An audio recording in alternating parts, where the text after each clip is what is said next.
Chandra. Maafkan saya, Bu Chandra.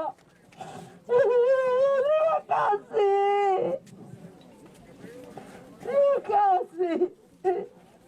Bu Chandra sudah berikan semuanya untuk kota ini.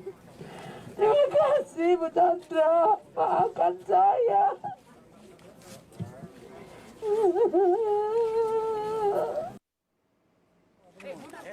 Tak hanya menangis, saudara, Risma bahkan harus dievakuasi ke mobil karena jatuh pingsan di pemakaman.